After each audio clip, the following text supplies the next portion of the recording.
ഒരിക്കലും ആരോഗ്യം അല്ലെങ്കിൽ നമ്മുടെ ഹെൽത്ത് എന്ന് പറയുന്ന ഒരു കാര്യത്തിൽ ഒതുങ്ങുന്നതല്ല. പ്രധാനമായും 5 കാര്യങ്ങൾ നമ്മൾ ഒരുമിച്ച് ശ്രദ്ധിക്കുമ്പോഴായിരിക്കും നമ്മുടെ ആ ഹെൽത്ത് ഓക്കെ ആക്കി സ്റ്റേബിൾ ആക്കി നമുക്ക് കൊണ്ടുപോകാൻ പറ്റുക. നിങ്ങൾ ഉണ്ടാക്കുന്ന സമ്പാദ്യത്തിൻ്റെ 70-80% ഹോസ്പിറ്റലിനും ആരോഗ്യത്തിനും വേണ്ടിയല്ലേ ചിലവാക്കുന്നത്. അങ്ങനെ ചിലവാക്കിയിട്ടും നിങ്ങൾ ആഗ്രഹിക്കുന്ന ഒരു മാറ്റം നിങ്ങളുടെ ആരോഗ്യത്തിൽ നിങ്ങൾക്ക് കിട്ടുന്നുണ്ടോ? നിങ്ങൾ തൃപ്തരാണോ?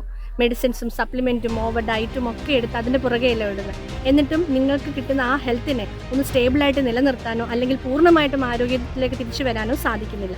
അതിനൊരു സൊല്യൂഷൻ നിങ്ങൾ ആഗ്രഹിക്കുന്നുണ്ടോ? ഉണ്ടെങ്കിൽ തീർച്ചയായിട്ടും എനിക്ക് നിങ്ങളെ സഹായിക്കാൻ സാധിക്കും.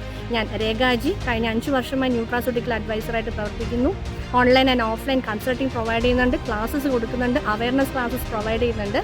ഒരുപാട് പേർക്ക് ഈ 5 വർഷത്തിനിടെ റിസൾട്ട് കൊടുക്കാൻ പറ്റിയൊരു തിയറിയാണ് ന്യൂട്രാസ്യൂട്ടിക്കൽ ഡിവിഷനിലുള്ളത്. ആ ന്യൂട്രാസ്യൂട്ടിക്കൽ ഡിവിഷനിലുള്ള പ്രധാനപ്പെട്ട 5 കാര്യങ്ങൾ ഒരുമിച്ച് കൊടുത്താണ് നമ്മൾ റിസൾട്ട് പ്രൊവൈഡ് ചെയ്യുന്നത്. സോ നിങ്ങൾ ശ്രദ്ധിക്കുക, ഒരു കാര്യം കൊണ്ട് ഒരിക്കലും ഹെൽത്ത് നമുക്ക് സ്റ്റേബിളാക്കി നിർത്താൻ പറ്റില്ല. ആ 5 കാര്യങ്ങൾ എന്താണ് എന്ന് മനസ്സിലാക്കാനും നമ്മുടെ ന്യൂട്രാസ്യൂട്ടിക്കലിനെ കുറിച്ച് കൂടുതൽ അറിയാനുമായിട്ട് എന്നെ ഫോളോ ചെയ്യുക, കോൺടാക്ട് ചെയ്യുക. Thank you so much.